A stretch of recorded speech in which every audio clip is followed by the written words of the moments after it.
Hello. Hello, everybody.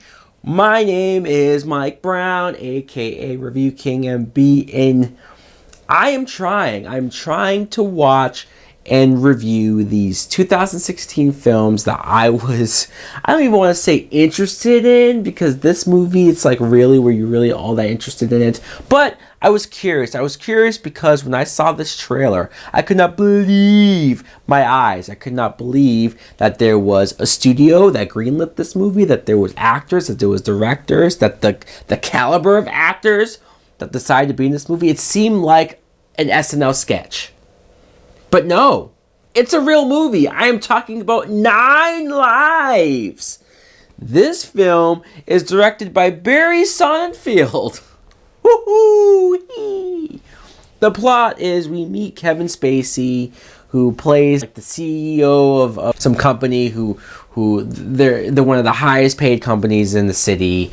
And they're developing this new project, yada, yada, yada, yada. Long story short is this guy is kind of a dick. He's full of himself because he's rich, he's successful, he has this family that he doesn't pay enough attention to, his daughter that overly loves him, but he couldn't care less, this wife that he's not attentive to, he has this older son that's also his assistant that he treats like crap. He's not a good guy until he at the last second remembers that it's his daughter's birthday. So holy crap, what does she want? She wants a cat. He goes to buy a cat from Christopher Walken.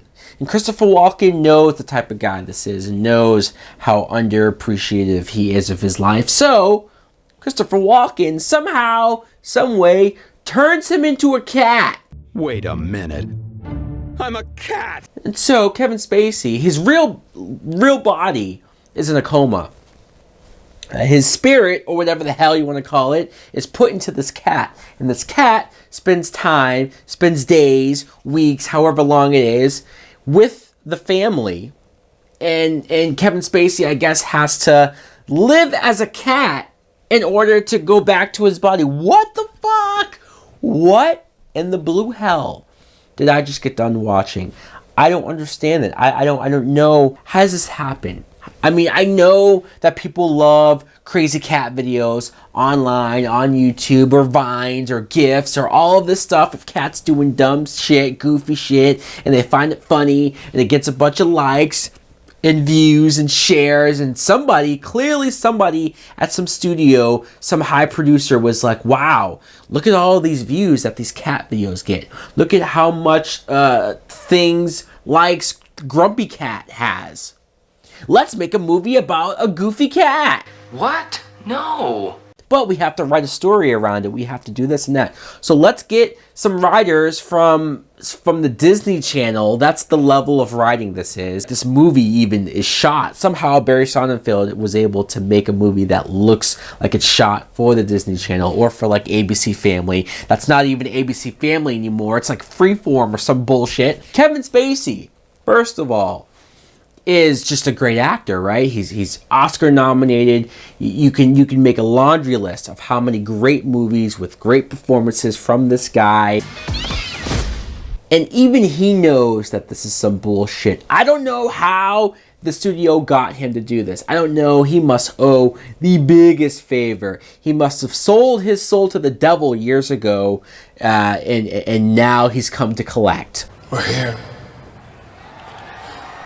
He's sleepwalking through this movie. I've never seen Kevin Spacey just so monotone in his delivery. So just whatever. He does the voiceover for the cat. Like whenever the cat's meowing, it's really him talking. So you get almost like him narrating, but it's him as the cat. And the narration is so monotone. It's so just like, yeah, so I'm a cat now, so I guess I have to go eat cat food, and I guess I have to... It's like, there's no franticness, there's no urgency in his voice, there's no panic, there's no... Like, I know this plot is silly, I know this plot is dumb and stupid and all this stuff, and he knows that, so he's like, I'm not even gonna bother, they're still gonna pay me. Who needs a litter box?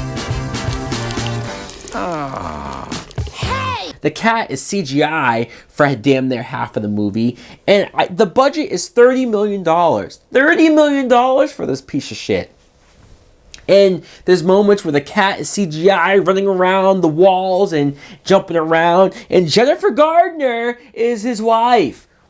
Jennifer Gardner, this is an actress that, I mean, look, she has done some bullshit movies as well.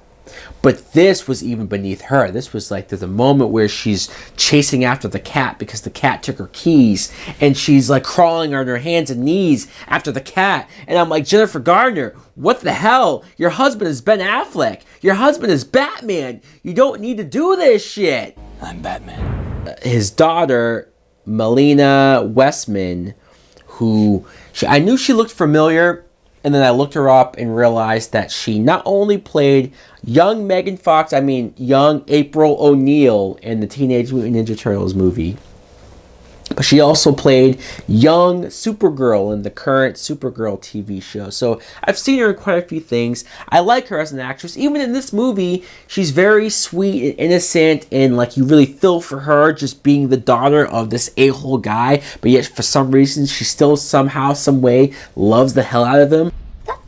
Seriously? I was sitting here at least 3 or 4 times. I laughed out loud, not at the movie, but I laughed out loud over how dumb this was, over how ridiculous this was, over how horrible the script is and the dialogue and the jokes. Holy hell, the so-called jokes that they tried to pass off to make anybody laugh. Wrong!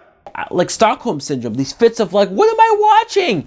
I did that a few times. This movie will do that to you. It will drive you crazy. I damn near think I'm going crazy even talking about this. Last thing I want to mention is Christopher Walken. Yes, Christopher Walken is in this movie. Because like I said, he's the guy who works at the store that gave him the cat and turned him into a cat. And the scenes where Christopher Walken is, he calls himself the cat whisperer, and he's talking to the cat, who's Kevin Spacey, and he's having a full-blown conversation with a cat. This is Christopher Walken here. That's what makes this so perfect. What are we doing? What are we doing? I can't feel bad for any of these actors, because really at the end of the day, they said yes. They read the script, they were pitched the plot or whatever, and they said yes. And they have to live with this decision. They have to live with the fact that they made one of the worst movies ever made, but I also have to live with the fact that I sat through this fucking movie. My curiosity got the better of me, and the only thing I should feel bad for is this goddamn cat, because the cat did not choose to be in this movie. The cat did not want, I'm sure, to be in this movie. Fuck this movie!